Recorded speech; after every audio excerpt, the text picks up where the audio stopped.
And then Oops. I will monitor YouTube here and see if we're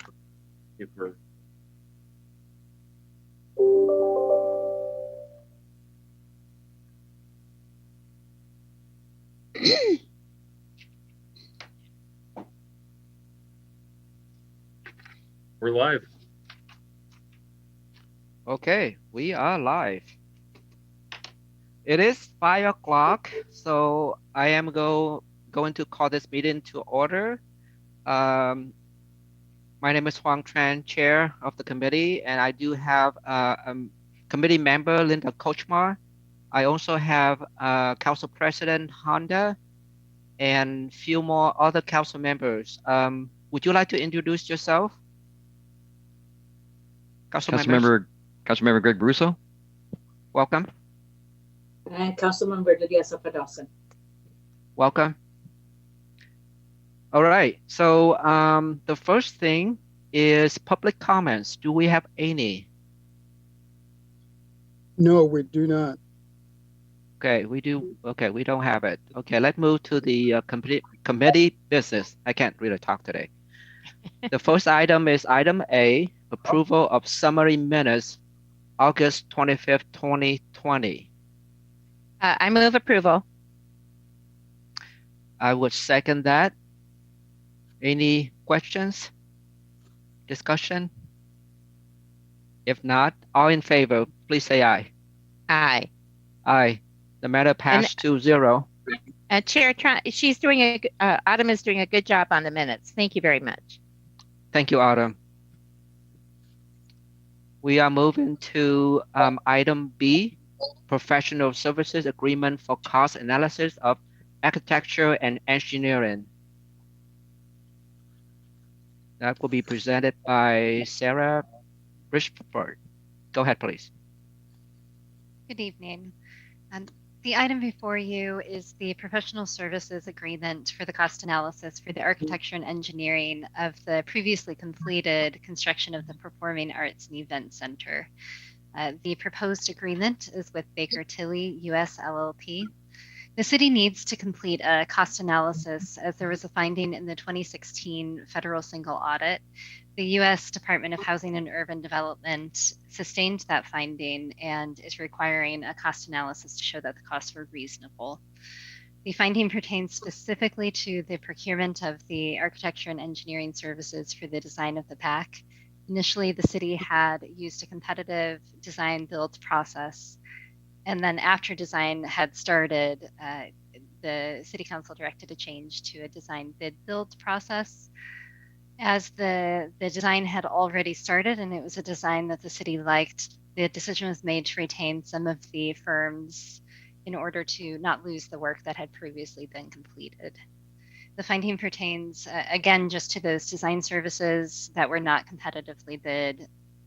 Because of this finding, HUD is requiring this analysis. We completed a competitive request for proposals process, and Baker Tilly is the most responsive proposer. I would be happy to answer any questions that you might have. Linda, do you have any questions? I do. Thank you very much, Chair Tran. So Sarah, I'm trying to understand. It sounds like they did the architectural professional services and engineering, and now that they are request an analysis of that, or we're simply going over and explaining why this was done. Is that what you're trying to say? No, the cost analysis will take a look at the costs that were incurred with the portion of the design services not competitively bid to see if they were reasonable costs. So it is going back to make that case. Yeah, hopefully. I was saying that very poorly, but thank you for explaining what I was trying to say. And that, yes, I understand that. All right. Thank you, committee members. Kochmar, any question or comment from other council members? I do have a question. Let's see here. Hang on. Council President Honda, I think you raised your hand first. Go ahead. Thank you. Thank you, Sarah. What happens if the analysis comes back and we find out that the costs were not what we expected them to be, and they're either higher or lower, or they're not what they were? Is there a penalty that we will pay? There certainly could What is the be. penalty? I mean, why are they making us? Go ahead. There could be. It could jeopardize the federal funding that we have, and then it would be something that HUD would likely report back to the state audit that the cost analysis didn't show that it was reasonable, and that finding is not resolved. HUD has not given us a direct answer on what the extent of that would be. So I don't have any more to share, but they can, it could call into question the CDBG for the repayment. It could be a problem for the CDBG program and potentially other federal funding as well. So is this common? Is what we did, is it fairly common for other organizations to do? I wouldn't be able to comment on how common following regulations are. So I can offer some insight.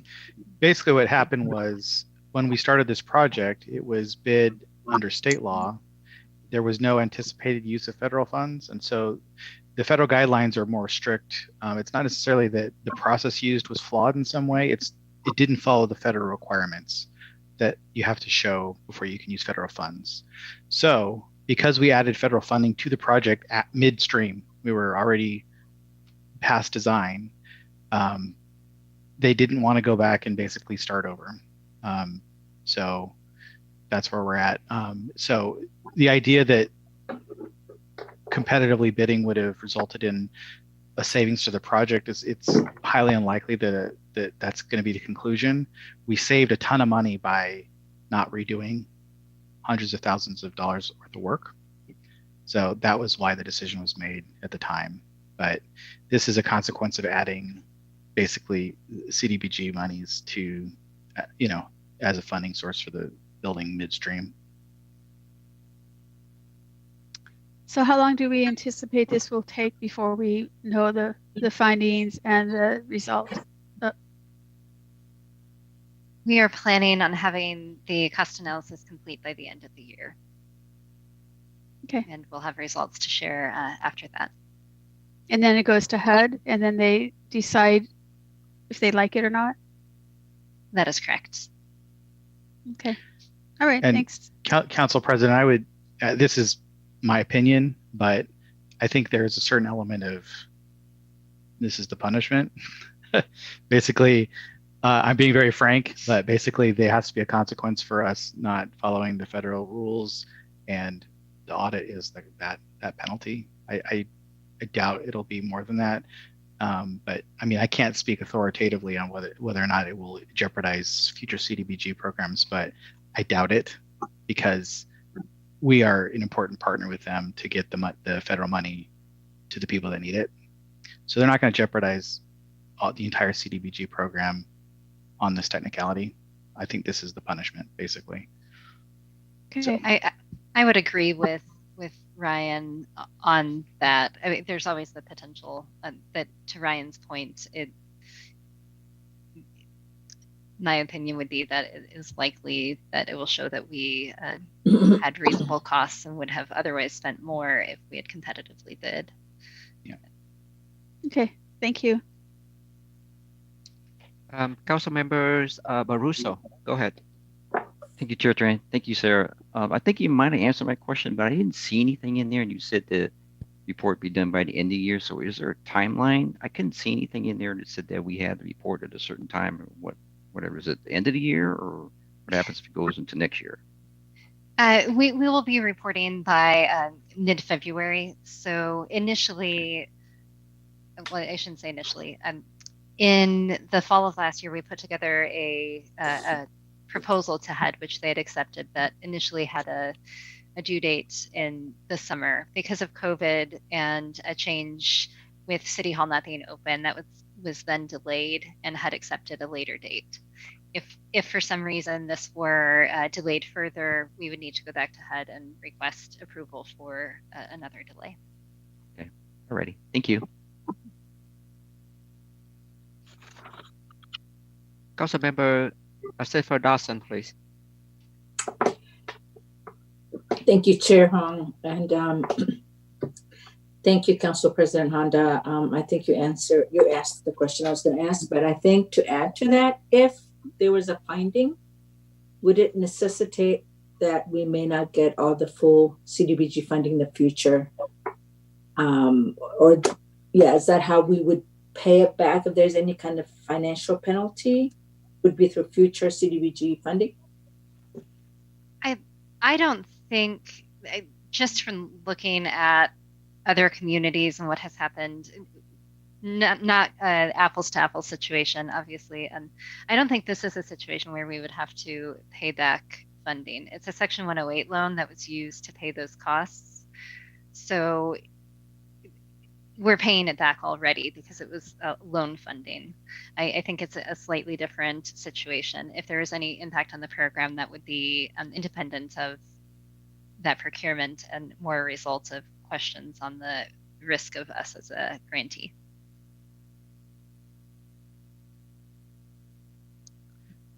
I see Ade hands is up. Ade, go ahead. Yeah, Sarah, I was just wondering, was this budgeted in 2019 or 2020? 2020, and the budget amendment that passed this summer in August, I believe. It was included in that budget amendment.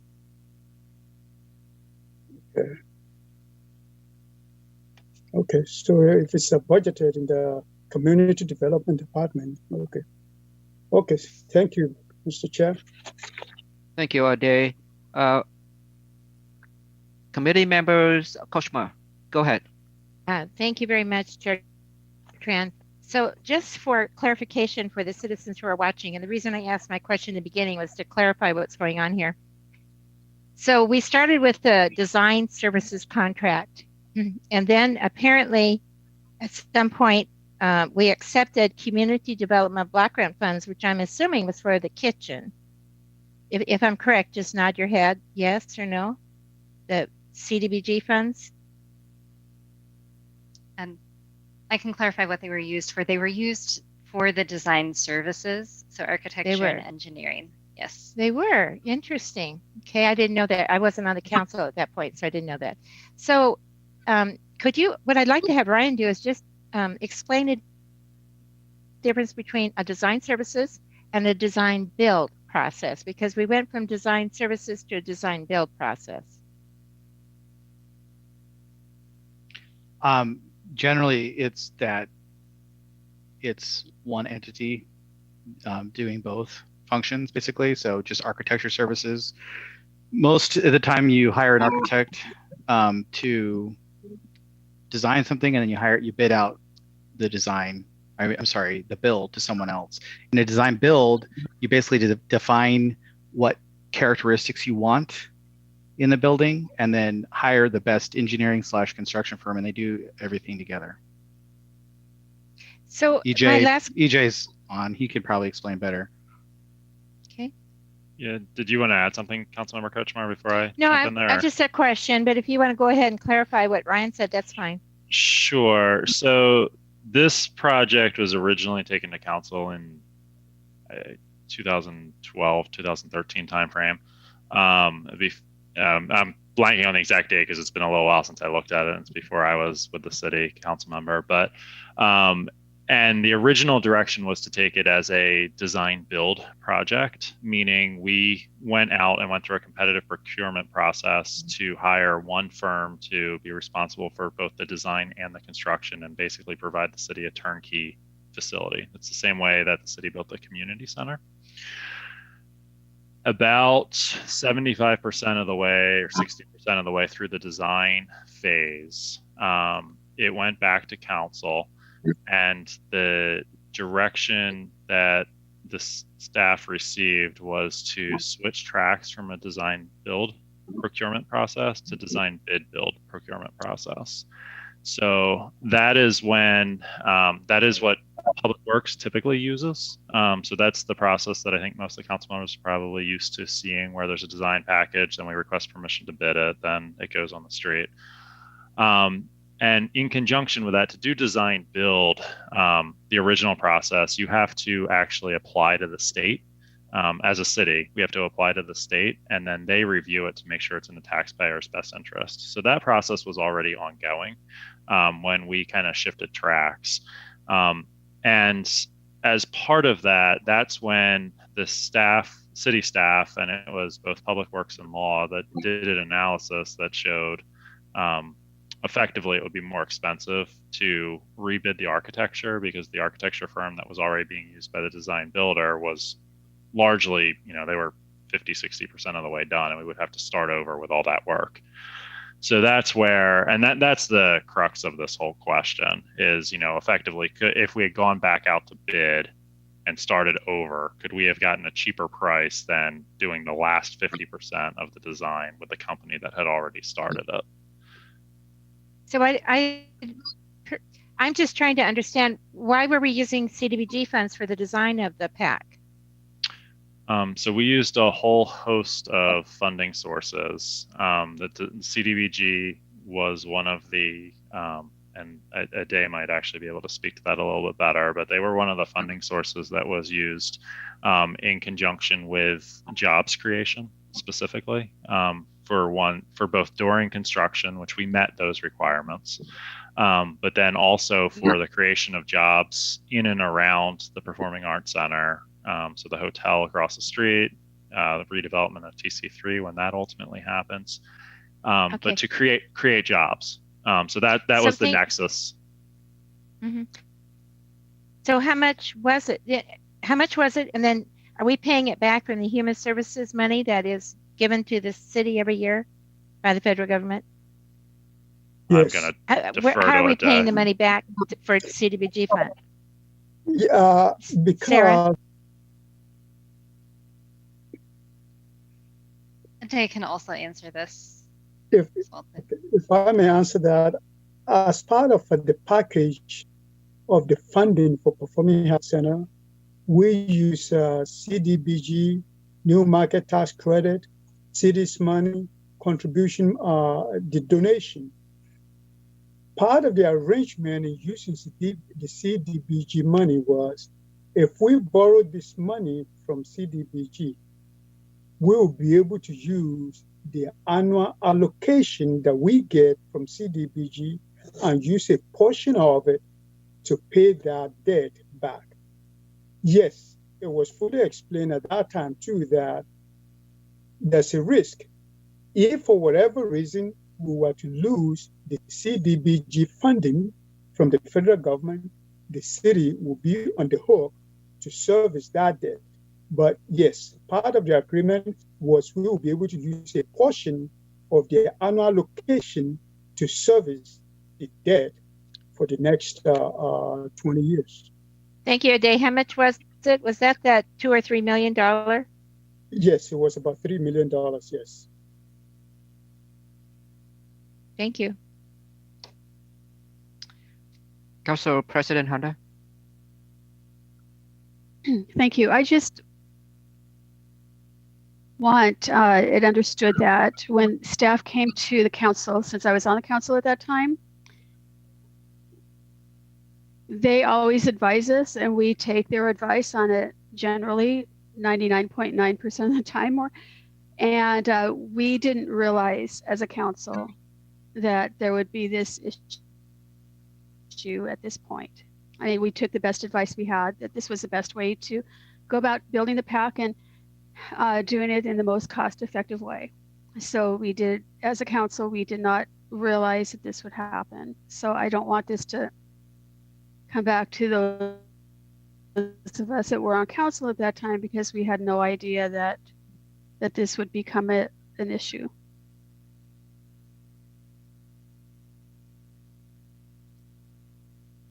Yeah, and Council President, I would fully agree with your statement there. I mean, like I mentioned, this was This was pre Me Too, so I think you were in the room, but I wasn't. So I'd certainly defer to your memory there. But you are correct. It was a combination of there was a staff recommendation that based on the pricing that we were seeing, and I frankly I believe the city got a better deal by going the route we did. But the caveat was the use of federal funding in here and just the procurement process. You know, and I have said publicly before that I think taking requirements out of the conversation just by the actions taken by the city across the board on this project, I think it was done in the most cost efficient way possible. I think switching to a design bid build and having the architect remain was advantageous to the city. And I think going to a design bid build and having it competitively bid was also advantageous. So, you know, I think overall the city built the building in the most efficient way possible. But, you know, that being said, there was certainly federal money in this project, which was not accounted for in the way it was bid, which I think Ryan already covered. But certainly I agree with you, what you're saying as well. Thank you. Committee members, Kochmar, go ahead. Thank you very much, Chair Tran. I'm going to move this forward, but I just simply want to say that I am against using CDBG funds for a performing arts center. I feel that us paying back for the next 20 years the money that we need for roofs for the boys club, for things that we could do for the homeless, for it really grates on me, but I'm going to move this. We have to pay for it. We have to do this. It's required. And the firm at $33,850 is reasonable. It's just for me a very frustrating thing to move this forward. So I needed to say that before I move it forward. I move to forward the proposed agreement to the October 6, 2020 consent agenda for approval. Committee member Kochmar, hang on a second. I do see Lydia want to say something. Hang on a second. Lydia? Yes, yes. Just wanted to. Councilmember Tran, I'm sorry. There's a motion on the floor that needs to be addressed. Okay. Is there a second or not?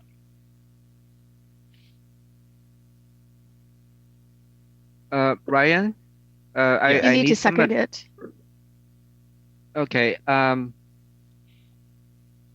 Okay, I'll second the motion, and then I'll come back to Lydia. Talk. Yeah.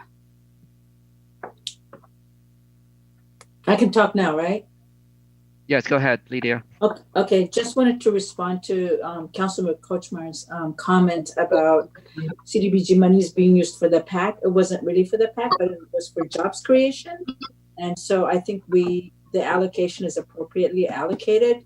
Again, we did not foresee what we're talking about right now, but I just also wanted to make sure that we understood us around using that money for for jobs creation for people in federal ways. So, just wanted to make sure that we understood that part also. Thank you, Lydia. Yeah. Mr. Chair, just to also be clear, I think part of the reason why the CDBG money was used, as you know, Ryan was explaining before, CDBG money is intended for some kind of economic development, employment, community resuscitation. So it was with the hope that with the construction of Performing Arts Center, that would bring in hotel, that would bring in more businesses. That is part of why the CDBG money was used. And that is part of why CDBG too allow us to be able to use that money, because giving the money, the CDBG money to small businesses is intended to keep employment up. So by bringing in Performing Arts Center, it was hoped that it would bring employment in. So that is part of why the CDBG allow us, to use CDBG money for the construction. And I think that was part of the explanation that was given to the council at that time too. Yes, I agree. Okay, I don't see any hands. So we had a motion, we have a second, and we had a discussion. Is there any other question or discussion? Mr. Chair, Thank you. because this issue is such a issue that is sensitive to the council, if the committee wants, just for the sake of full disclosure and carrying along all the council members, if the committee wants, you can have Sarah make another presentation at the council just to bring everybody on board, just to make sure everybody know what is happening, so that this authorization will now go unnoticed. So that is just a suggestion. It can still be on the agenda, but we'll be able to share information with all the council members. So to move it to the business section instead of consent? It can be on the consent, but you can ask, and Ryan can. It cannot. Can speak with So you. if it's to be discussed, it needs to be on the business agenda. So I would think that that's a good thing to do. I don't want our citizens to think we're trying to do something sneaky when we're just trying to get business done and finish this project up. So Chair Honda, do you want to Yes. make a friendly amendment to the motion? To make the amendment to bring it to the business? Okay, Ryan, how would I word that? You could you move to amend the motion to change it from consent agenda to business agenda. Okay, I move to make amendment to change from council consent agenda to the business agenda. Is that? Yes. All right, Chair Tran, I'll second that. Okay, is there any other discussion? If not, all in favor? Aye. Aye. And then on the main motion, we would now need to vote on the motion as modified. So we're agreeing to moving this forward to pay for the services agreement. So the motion on the floor is to move this item to the business agenda. Yeah, it's already been moved and seconded, so I think we can just vote, correct?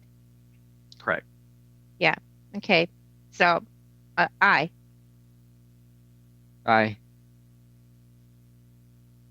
So basically, the motion simply is that we've moved forward the proposed agreement to the consent to the agenda, but not consent to business agenda. And that's the motion. Correct.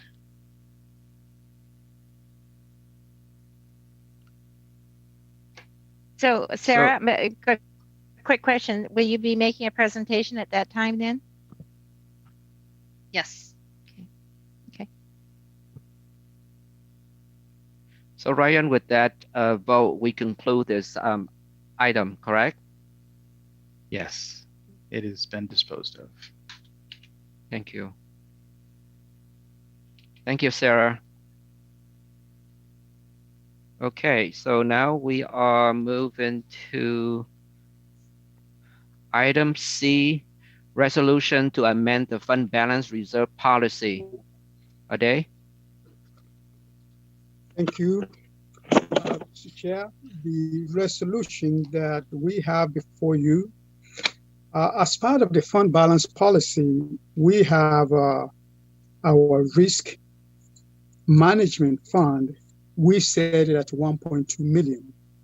At that time, it was supposed to be amount enough to protect the city against any claim.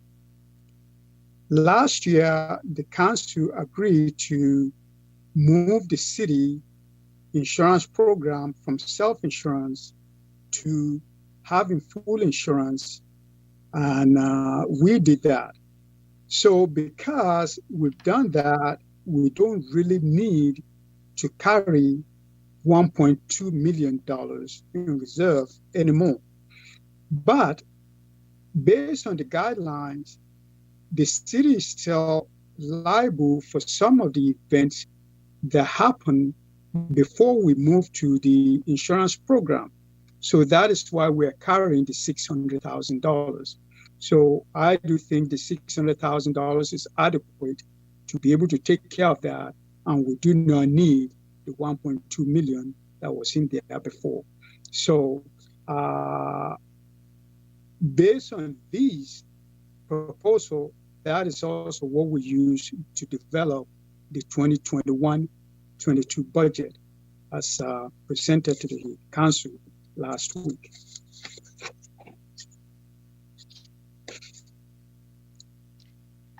Chair Tran, I have no questions. Thank you. Let's see. I don't see any hands. Ade, I do have a questions.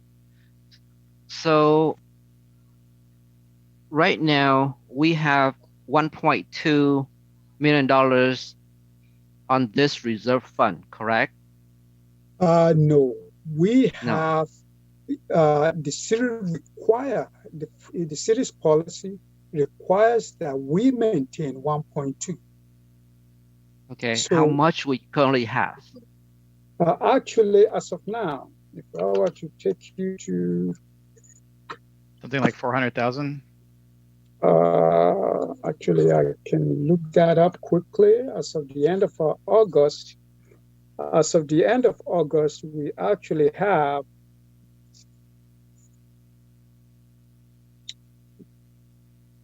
$369,000. So if you were to look at page 98 of your handout, but again, we also use part of this to do cash management, so, but by the end of the year, it should be 600,000. So as of the end of August, that is actually what is in that account. So let's say if we don't pass this, right, then when do we have to make up the difference? What I mean is, when do we have to get back up to $1.2 million in this reserve account if we don't pass this today? Now, if the city insists on maintaining 1.2, we have 3 years to build it back up to 1.2.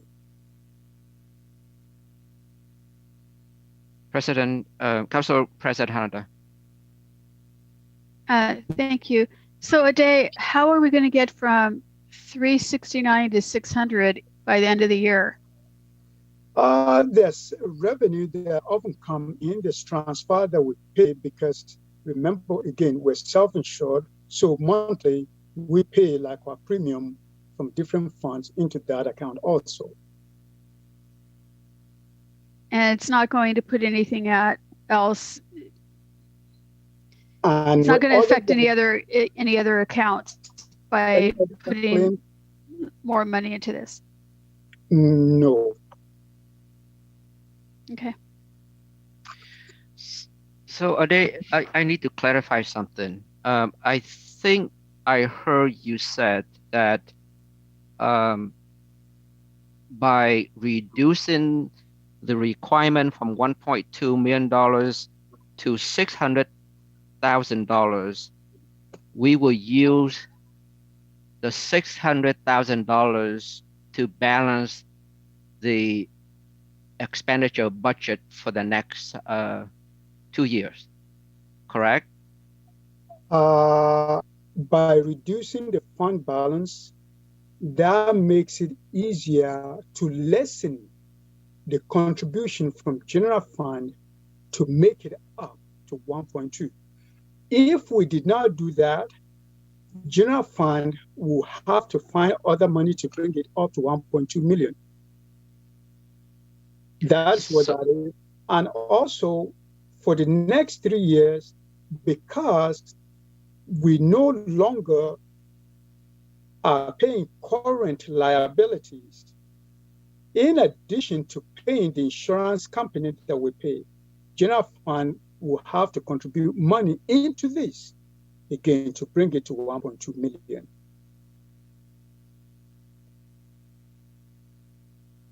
I mean, I agree that now we have insurance to cover our liability. I have no problem of reducing the amount down to 600,000, but my concern is we are tapped into potential saving of $600,000 and use that money to spend for the next 2 years. That's one of my concerns with the whole budget, presentation. But anyway, that's a different conversation. That is true. And that is what the council needs to understand. Yes, because by lowering that amount, we free up money to be used someplace else. Absolutely, yes. And Chair Triana, can I add one more thing? Sure. Excuse me. This might not be clear to everybody that's watching. We are self-insured. We're roughly through half of the 3-year statute of limitations period for things that could come up in the future that we're not aware of yet, that haven't been claimed yet. So that's I think where Ade is getting the half number, reducing it by half, is that we have gone through half of it. So hypothetically, we've got 1.5 years left of potential claims. $600,000 should be enough to get us through any sort of claim. It wouldn't have been this last year because we had an extraordinarily bad year for risk claims. But if you look historically, I think it's accurate that $600,000 should be enough. So I agree with Ade that this is, if we're looking to, I'm risk adverse as a lawyer. If I had my way, I would keep it at a higher number. But if we're looking for a place to save money, this is a good place to go. And I think that's what the decision has been to propose. Okay. Thank you, Ryan. Council member, committee members, Linda Kochma, go ahead. Thank you very much, Chair Tran. Those were good questions, Chair. And it's always for councils, it's always a problem with future councils who want to use that money for other things. And I actually, when I left the council in 2011, I believe we had $5 million in the risk account. I may be wrong, but things were different then. And so I guess my question nowadays would be, since we're insured by AWC, do we have an over and excess liability policy over and above for so many million over and above the general policy? Do we have an excess liability policy, like an umbrella policy? We do not have a separate policy. We have WCIA's policy, which has in it a sort of an umbrella policy. But there are many things that are not covered by the WCIA policy. And so we will have to maintain some risk fund. So we are not insuring light poles or barriers. We've historically used this fund as sort of a slush fund to pay for immediate repairs that we hope to recover in the future, like damages to light poles and trees and traffic barriers and things like that. We also will need money for deductibles. So while the liability portion of WCIA is completely deductible free, it's where we don't pay a dime on a normal tort claim. We do pay on auto accidents. So we have a $5,000 deductible on auto accidents. So, historically we lose 1 or 2 vehicles a year. We're going to have to pay out on that as well. So there are some things that aren't covered, but we won't need anywhere near as much as we are currently carrying.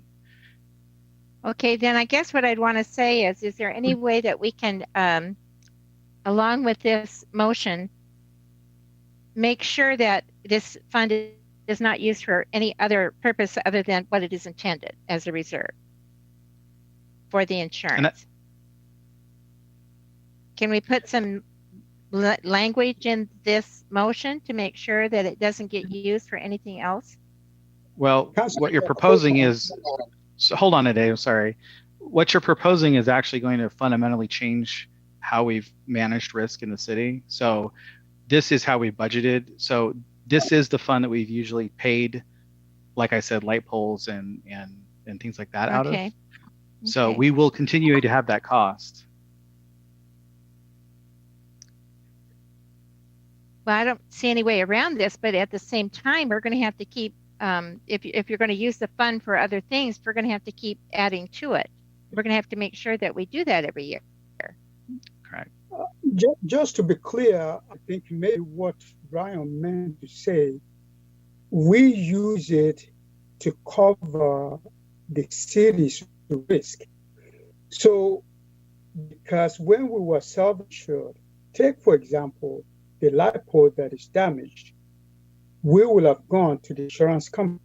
So it's again to cover. So it's not really, I think, from accountant's point of view, slush fund is not something that I You don't like that word. that I subscribe to. No, I Sorry. do not like that word. So it's not used as a slush fund. It's used to cover the risk-related expenses. So when the pole is damaged, we know we will get insurance reimbursement. It will not be appropriate to pay for the pole out of the regular operation. It should be paid for with insurance claim money. So it will not be, the money that is left in this risk fund cannot be used to, oh, I need a new computer, oh, I need new employee. So it cannot be used just for anything. It has to Okay. be risk Okay. related. So Ade, what we did do in the council in years past, we made sure that we kept contributing to that fund every year. So I guess that's what I'm trying to say. Do you feel that we'll be able to do that over the next, couple of years? We need to build the fund back up. To the 600,000 or to 1.2 million. It doesn't matter. Just keep putting in whatever we can every year, because that's a very low amount to keep in your risk management fund. Well, if you don't want 600,000, then I think in the policy, that is where you need to control me. So, but in getting to that 600,000, we will get to that 600,000. I cannot bring the budget to you without any of those funds reaching their required reserve amount. And if I do bring it to you, I must make it clear to you that, wait a minute, this fund, you require this amount, and this budget is presenting this. Unless you approve that budget, I cannot bring anything to you that violates your policy. Council President Honda. Thank you. I don't know who will answer this. Let's say an uninsured driver hits one of our poles and there's no insurance to draw on. Do we go after that driver and make sure that we get the pole replaced and all associated costs, or do we write that off? Ade, I'll take a stab at it. So we don't have really a way to quote write something off. That is a tax mechanism, which we don't pay taxes in that way. But what we do is we try to get money if it's available. So unfortunately, a lot of people who are uninsured are what we call judgment proof in the business. So it doesn't help to sue them because they have no money. All their assets are either they have no assets or their assets can't be leveraged against. So those cases, we just basically eat it. It's not writing anything off. We take the loss. Most people have some insurance, so we get often only the bigger problem is statutory limits on or the mandatory minimums for insurance. So a lot of people are underinsured, so they might not have enough insurance to cover the damage they do.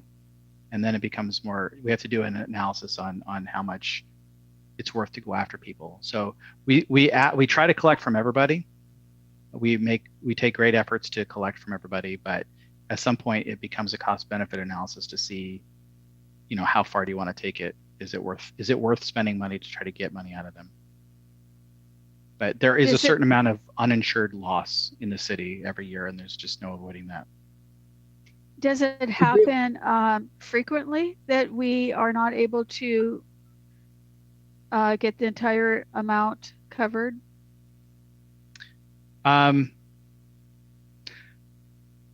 Yeah, I mean, I would say it happens. It's not the majority of cases. It happens enough that it's pretty common. Yeah, I mean, we don't. There's also an issue of it's out of sync with, we pay the money out and it might take a while to get the money back into the city's coffers. So when I say slush fund, I'm sorry for using that word a day. That's what I mean is just it's a temporary fund that, we pay the money out expecting to get at least a significant portion of it back. But we don't, a lot of this is you take what you can get at the least cost. It's cost benefit analysis. So you don't want to spend, you can't sue everybody because it's just a waste of money. So try to save it for the big cases that we know that we can get money out of people. Okay. Again, just to be clear, Council President, I think the poll, the example poll, that happened when we were self-insured. Now that we have insurance, and Brown can explain a little bit more about this, now that we're insured, the issue that happened with the poll where we had to come up with the money, if it happened today, we'll go after AWC to cover to pay for it. No, we are not insured. I can't make that more clear. We are not insured for light poles, barriers, trees. We have not insured those assets of the city. We are basically self-insured for those assets. So if the flagpole or any other utility pole in the city gets hit again, we have to pay for it. Okay. Is that normal for cities to do that? Is this a normal way, or is this a cost just because of our financial situation? No, I think most people carry that internally. We basically would have to get a quote for all of those assets in the city, and we did not ask for that. Okay, thank you. Committee members, Coach Ma. Thank you very much, Chair Tran. What I'd like to do is ask for a report. I don't know if you get that right now, a report quarterly that would not go, since it's sensitive information, would go to the council per se, but a report quarterly that tells us where we're at with our claim, and then where we're at with that fund, so that my whole intent is to start to replenish the fund. And so but I'm not going to be able to see how that's being done without getting a report quarterly to see. I don't need it monthly, just a quarterly report, whether it comes from WCIA or from whoever in-house is handling claims, just a report that tells us where we're at. It doesn't have to be a motion. I'm just asking that from you as a chair, if we could ask for that. Day, is that something that your staff can provide? It would be the risk side of things, and I'll have to talk to the mayor about it. We unfortunately don't have a single person staffed in risk right now. So the WCA half is very easy. We have software that we can pull that information out very easily. And we can absolutely report to council. The quarterly might be too frequent. I need to talk to basically my paralegal that has to do all this herself. So hopefully we can produce something fairly easily. I don't think there's that many incidents that it should be that bit much work, but I need to check just to see what I'm talking about here. I think it's probably doable, but I can't commit right now. Thank you. I actually did reports like that myself, and they're not that hard. So if you track it, she's already tracking it. She already knows. Yeah. And then pull out for WCIA whatever they're paying out on our behalf. But I just think as the council should have a handle on our liability issues for the city and what's really going on with our claims. Sure, that makes sense. Thank you. I do have a question for Ryan or Ade.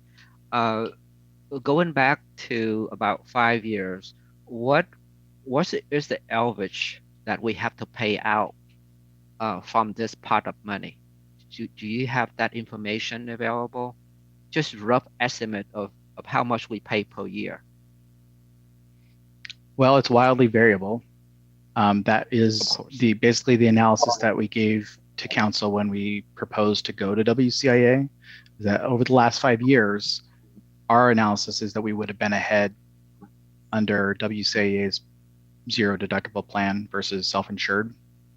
I don't have those numbers in front of me. I can get them. I can resend them. This is what we presented basically to council when we decided to go into the insurance pool. So we did analyze the last 5 years, and it was, right now, let me pull up my spreadsheet. I think we're budgeting about $2 million for risk a year, including deductibles and the attorney's fees. the reason I asked that question because I mean if on average we only pay out less than $600,000 per year, then I feel comfortable of reducing this fund balance down to 600. But if for the last 5 years we are paying out more than $600,000, then we need to look at a different figure. And Chair Tran, you've nailed this. That's exactly the issue. I mean, it's a gamble. It's a lot of it's speculation. And so like I said, we had the Hunter case, which was a large payout. We had the Van Morsel fatality on Pack Highway case, which we also paid $250,000 out on that matter. And then the insurance also paid on that case. So to settle it. So it is, last year it was $800,000 a year, but that's extremely high. Historically, we have not hit $600,000 in a year, but I can't tell you. So that's what we're doing now. It's either, I think the analysis is keep it at 1.2, and then we're going to have to do major cuts on the off, basically we're taking the hit right now versus hopefully nothing happens and the budget's fine. If something really expensive happens, we'd have to come back to council and talk about how we're going to pay for it versus just setting the money aside right now. Okay. It's a tough call. I mean, we're getting down to the bottom of the barrel here when it comes to balancing the budget.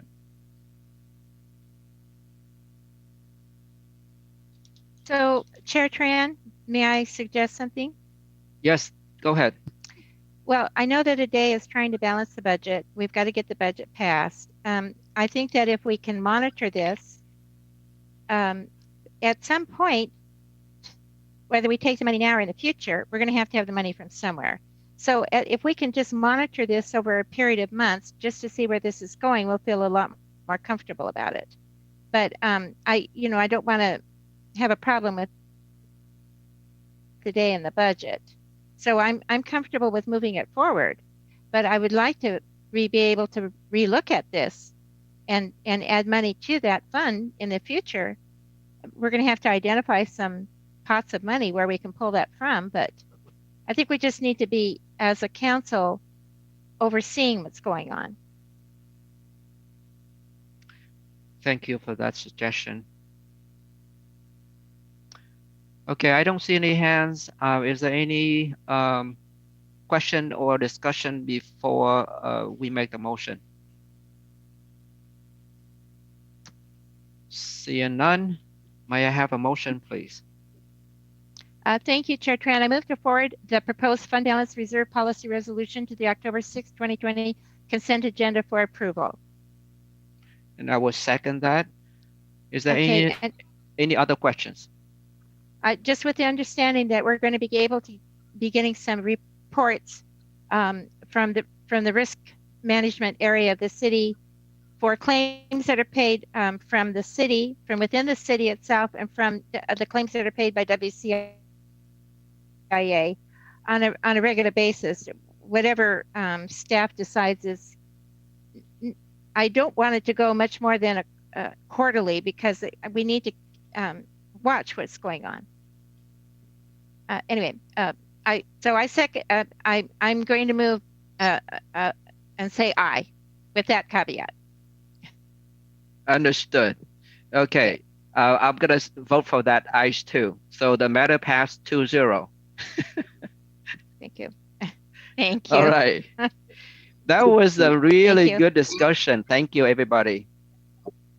All right. Let's move on to item D, vouchers, August 2020.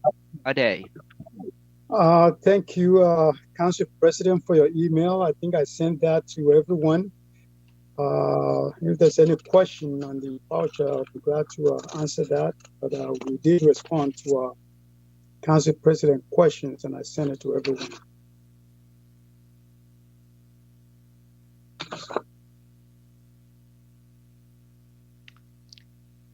Thank you, Ade, for your answers. I appreciate it.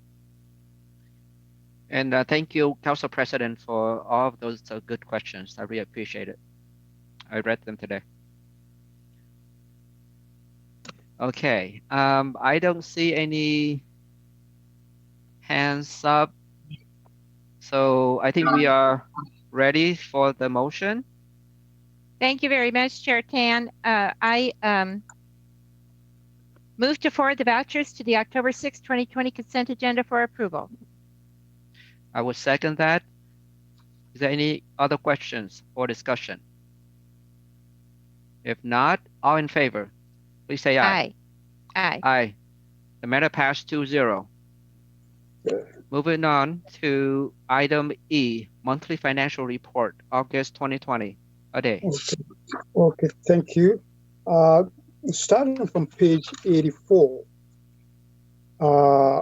I just want to re-emphasize, even though the sales tax is at 7,000 or 0.1% above 2020 year-to-date budget, and I mentioned that in my response to Council President's email. Keep in mind, we adjusted the budget for sales tax revenue when we did budget amendment. So this is after the budget amendment, and we did reduce sales tax budget by a little bit over $1 million. Utility tax is 0.1 million or 1.2 above 2020 year-to-date budget. Again, that is also reflecting the adjusted budget, knowing how much we will be getting from Lake Haven. And of course, it showed that, we are above 2019 by 28%. One thing that is very tricky about utility tax, just so that the committee member understand this, based on the weather. So it's not just simply because we have 15 million this year, it does not guarantee that we're going to have 15 million next year. Depending on the weather, if we have a cooler summer, that means people are not using their air conditioner that much. That means the electricity bill is less. If we have a warmer winter, that means people are not turning on their heater as such. So that means they're not using the electricity as much. And also it depends on the rate that these utility providers are providing. So, and if you look at the amount that we've generated over the years, actually they go up and go down and they fluctuate, especially with the weather.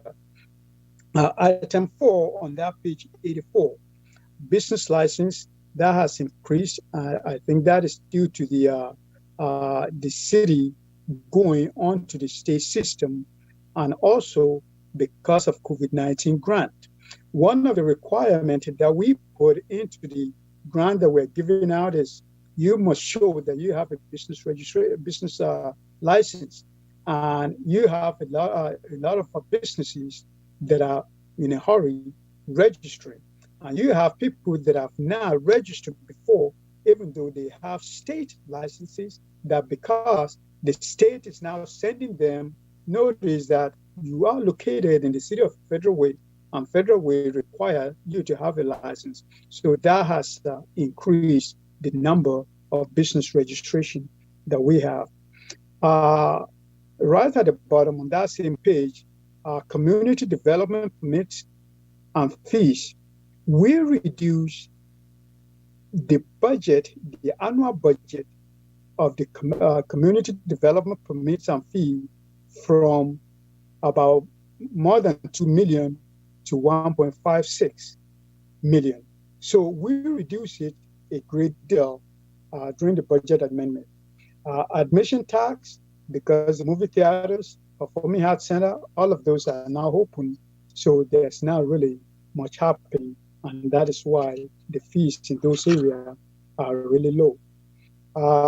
Based on what Council President suggests on page 85, I think for the next report, we will include water and sewer utility, since we identify all of those electric, gas, solid waste, cable, cellular, we will identify how much we're collecting on water and sewer on that page 85 in the next month's report.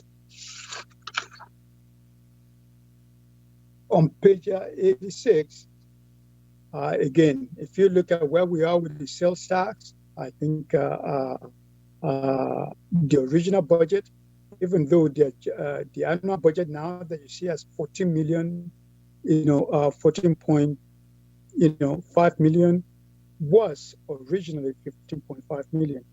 The same thing for permit and fee that you see in there as 2.2 million, it was 3.3 million. So those are the adjustments that we made, when we did the budget amendment to truly reflect what we think will happen. And so out of all of these funds, you can see the funds that are doing okay and those that are not doing so good. Parks and general recreation fee, which is just about halfway on that sheet. You can see we are down by about 70%. Yes, of course, because it was closed. Because it was closed. So that is why that is down. The same thing, if you look at the jail, we are doing really well in jail. So we've not spent as much as we anticipated in jail because our ADP is about 35 instead of a 70 ADP. So those are the highlights of those area. On the next page, on page 87, one of the fund that is suffering that maybe we're not paying that much attention to is hotel motel lodging. That is probably about line 6 on that page. You can see that has gone down significantly because hotels are empty. But the good news is we use that money to recruit events and all of that. So the fund is still doing okay.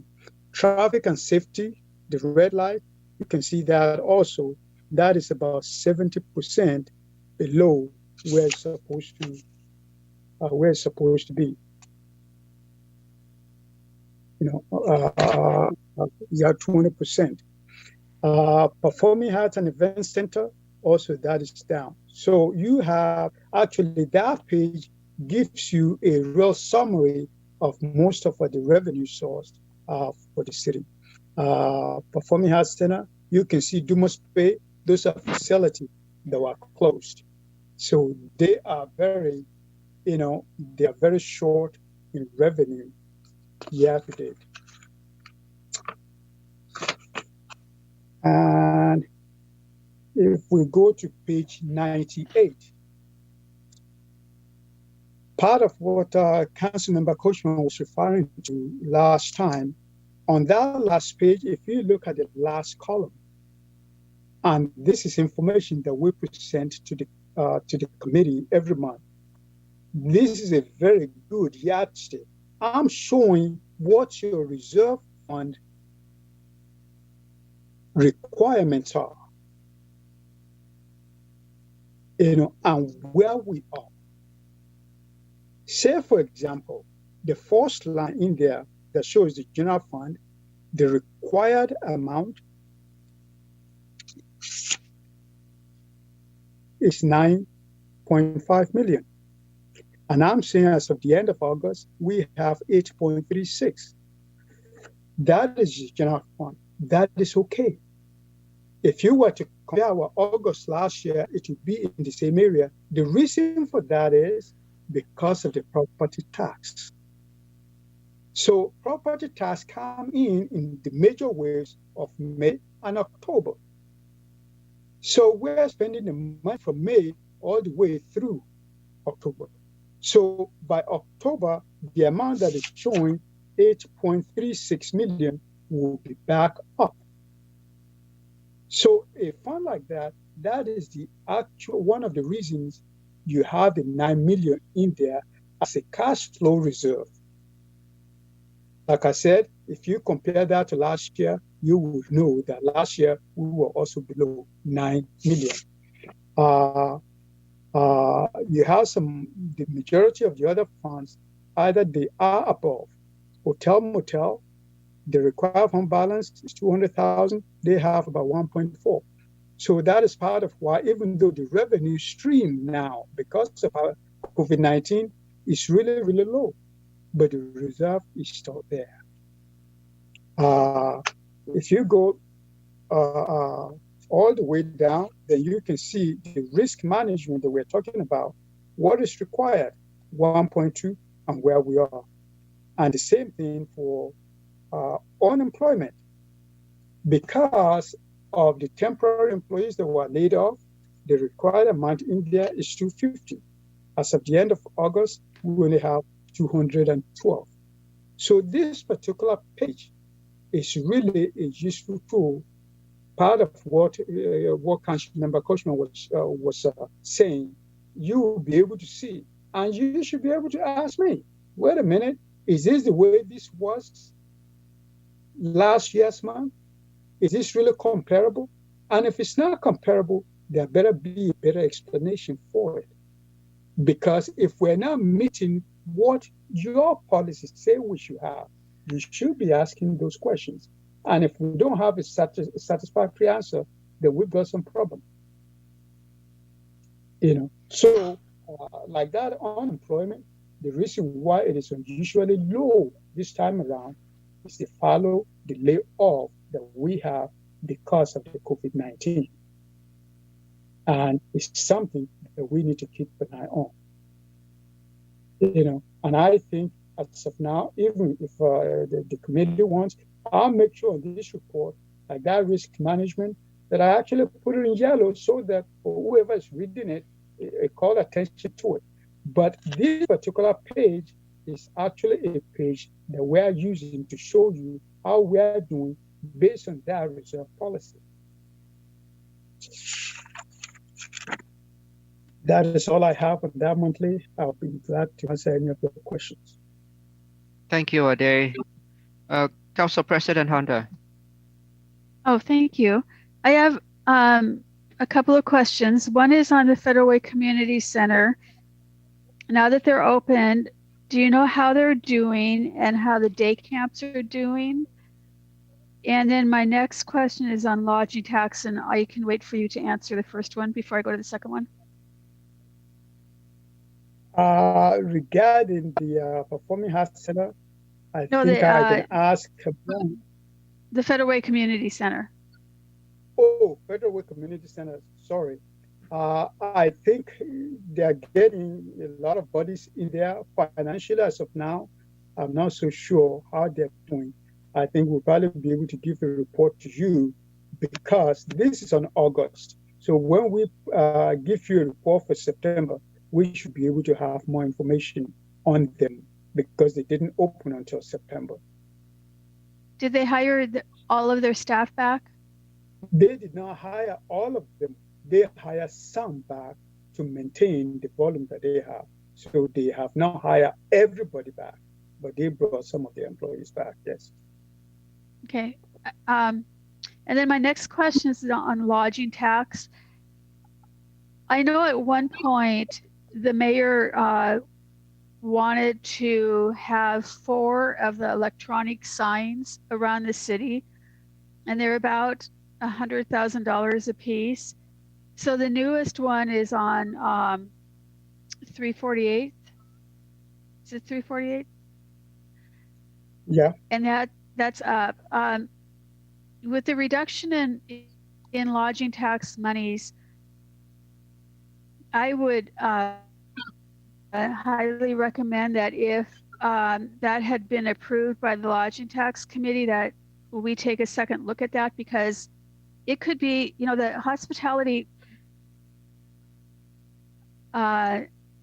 revenue, it could be very difficult to achieve in the future. It could take several years for people to be traveling and for hotel use to be what it was, and it could take us a while to get the money back up to what we have historically had. So I'm not sure, Lydia, did your committee vote to buy 3 new signs? Yes, we voted that. We voted to do that right as COVID was happening, and I don't think this was what we anticipated. However, the money that we used is money that is available to only to do things that promote and bring tourism. So even if we want to use it, and hopefully they'll really be useful in the future, that's what it's set aside for. That's the intended use for those. So yes, we did approve, and they've been put up. Well, only one's been put up. Have the other 2 been ordered? Because I'm still thinking that it's not a good use of money at this point. Lodging tax, if we needed money to go with Seattle, or what do they call it? The firm up in Seattle that goes to talk to the Olympics, the Olympic Committee, to get big events here in Federal Way at the pool and stuff. We're going to need to have the money in that account, and so I'm concerned that the account is as depleted as it is at this point, with no sign of increasing it as much as we've been able to in the past. Yeah, there's money in the account, and that conversation has also taken place where we are still communicating with the promoters of these big events, because Federal Way is really being considered for future games still. So, and your point is well taken. I can take it back to the committee, and we'll go from there. Councilmember, can I jump in for 1 second? Yes, go ahead. So, Council President, just I guess so you're aware, only the one on South 348th has been authorized at this point.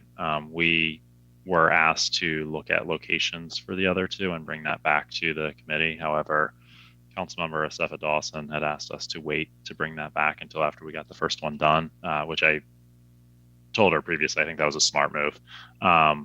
So once we have that one done, there's a conversation about doing more, but nothing has been allocated, and we have not purchased anything. That would need to go through an approval process. There's no funding allocated right now for anything beyond the one at 348th.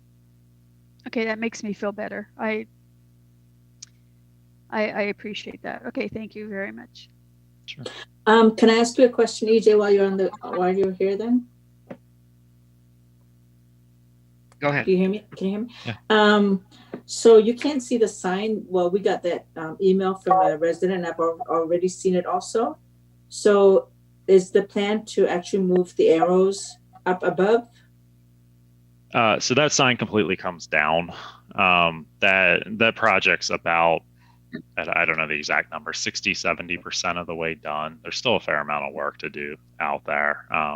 It's kind of a blessing and a curse that the sign was turned on before the project got finished, because people saw the sign on and just assumed everything was done, and that's not the case. We still have a fair amount of work to do out there. So that sign gets removed as part of this project. It just, sequencing was not my friend. Do you know how soon we'll have that? I asked the contractor that today. I don't have an answer yet. So we are certainly pushing them to do it as quick as possible, so we all stop hearing about it. But yeah, it's in their scope of work. Don't they just have to take the signs out of the dirt? I mean, couldn't it be simple? You are correct. That's what they have to do with the existing one. Before they do that, though, they have to put the new one up to be compliant with the MUTCD, and that's actually the bigger part. So Okay. we are pushing them. I'll leave it at that. It's always more complicated than it looks. Yes, unfortunately. Thank you. Well, thank you. Does anybody have any questions? Ade, Ade, Mr. go ahead. Chair, just to clarify, I think for that lodging tax, year to date, we've only spent 9,000. So most likely the cost of that new sign probably will be coming in the next month reporting. So for now, through the month of August, we've only spent 9,000 and we've brought in almost $90,000 in revenue, even though that is still very, very, very low compared to what we've done in the past. But the spending too has been very, very low. So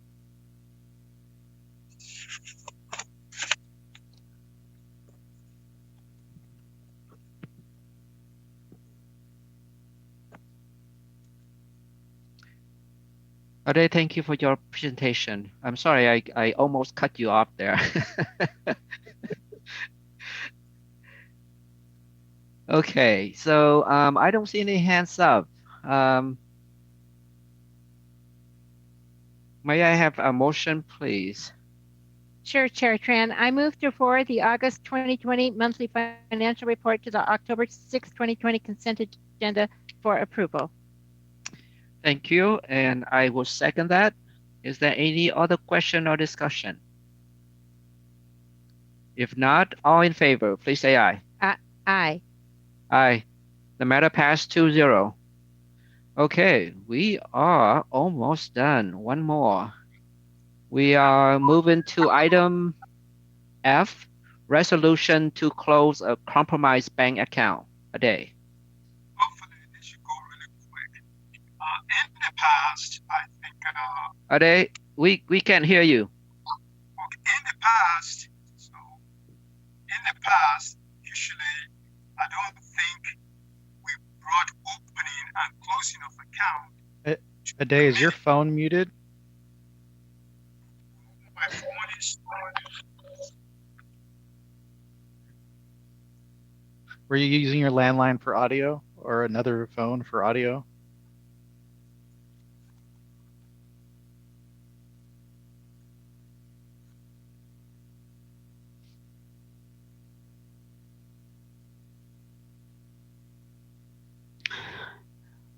Let's just go back to City Hall. It would be so much easier. Can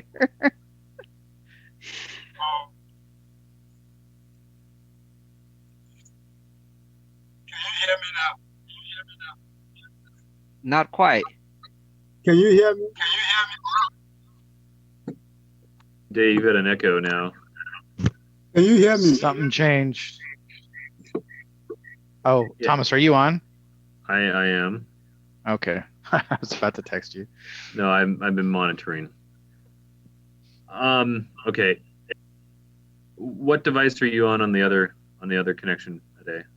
Well, because I was involved, I'm trying to switch to a different phone. Okay, can you turn the speaker off on the other phone, the one that you were using?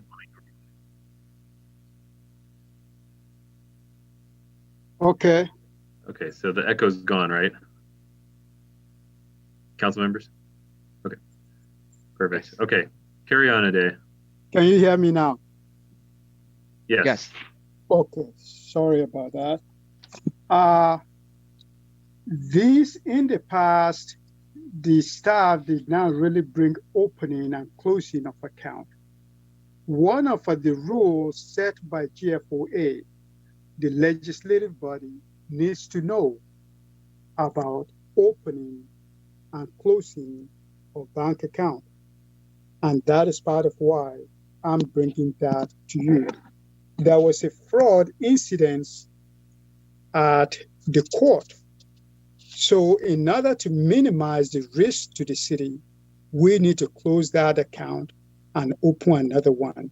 The essence of bringing it to the council not only will the council know, also my staff also will know what accounts are open and owned by the city, not just me opening and closing accounts.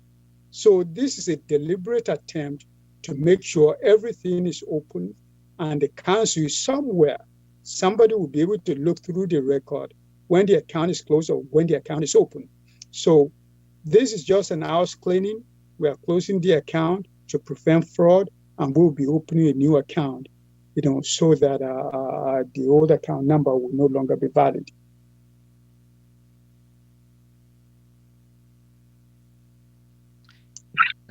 That's great. We don't lose any money, right?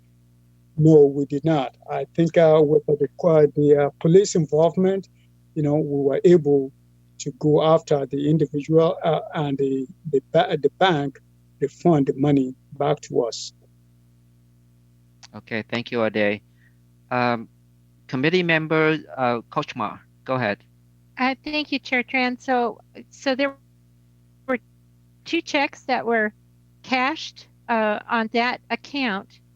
Do we have any safeguards now, or is it just a kind of a thing that happens when people are writing checks and cashing checks?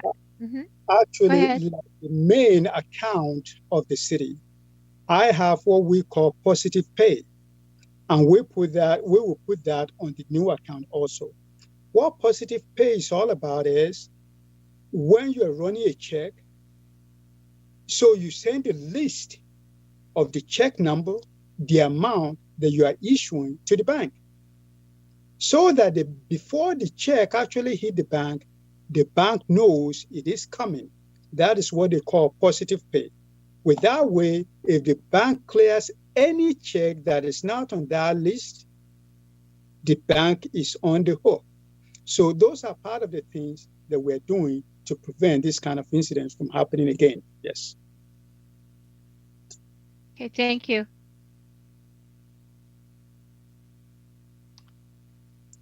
Okay, I don't see any hands. I think we are ready for the motion. I have a question. Yes, go ahead. Thank you. So what is this account usually used for? Is this to pay the jurors who are on jury duty, or for their what would it be normally used for? It's used to pay for jury duty, $25, and that is why the amount is so out of line. There shouldn't be anything over $100 in checks, because they're usually $25, $40, usually less than $100. Yes. So these checks were written to a specific person then? Yep. Okay. I think they forged the city's check. These days, with fancy computers, it doesn't take long to forge anything, and we have to be one step ahead of these criminals, and what I share with our staff and the management team is the crook all have to be lucky once. We have to be lucky all the time, because I think some of these people, they are not robbing banks anymore. They can do this from their pajamas in their own respective homes. And that is, unfortunately, that is what is happening. City of Ellensburg was defrauded by, I think, close to $400,000, and that was just, about a year or so ago. So I think we need to be constantly vigilant and stay on top of this. And again, that is part of why I'm making a full disclosure of this. And when we notice something like this, we close it quickly and we stop it. And that is part of, on the city's main account, as I said, we have positive pay on it. So the risk to the city is close to zero, because before we release a check, we send the list to the bank. If the bank clears anything other than what is on the list, the bank is on the hook, not the city. Yes, do we have to worry about somebody siphoning money out of our account? That is part of why we put in place that we will not change employees' payroll via an email.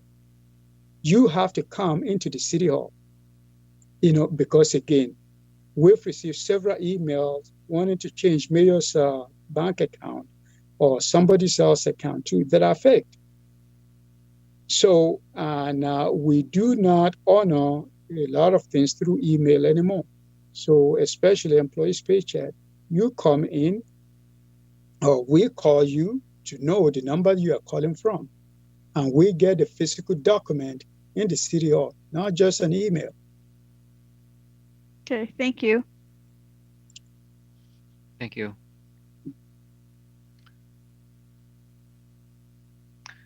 Okay, I don't see any hands up. I'm gonna go ahead and make the motion. I move to forward the proposed resolution to the October 6, 2020 regular council meeting consent agenda. And I'll second that, Chair Tran. Thank you. Is there any other questions? Discussion? Hearing none. All in favor, please say aye. Aye. Aye. The matter passed 2-0. And that is conclude our meeting for today. I just want to thank you, Council President, all the council members and staff. We had a really wonderful meeting, and I wish everybody have a good evening. The next FedRAC meeting is going to be October 27 at 5 p.m. Most likely on Zoom again. Mr. No, Chair, no, hopefully not. I know, but I doubt it. I doubt we can meet I in know. person. Yeah. Mr. Chair, I just want to thank Autumn again, to make sure this get on the record. I really appreciate. And that should tell the council member the kind of employees that we have. Autumn doesn't work for me, doesn't work for our department, but that is the kind of employees that you have throughout the city where people pitch in for one another. And I think I really appreciate her stepping up and helping us out and helping welcome Jen, who's stepping in. So, Autumn, thank you very much. You're very welcome. Thank you, Autumn. Sure. I would second that. Thank you, Autumn. Thank you. All right. Good night, everybody. Thank you. Good night. Good meeting. Good night, Good everybody. Be safe. Yep. You too. Good night. Good See you night. tomorrow. Oh, yeah, that's right. Yeah. Oh, yeah.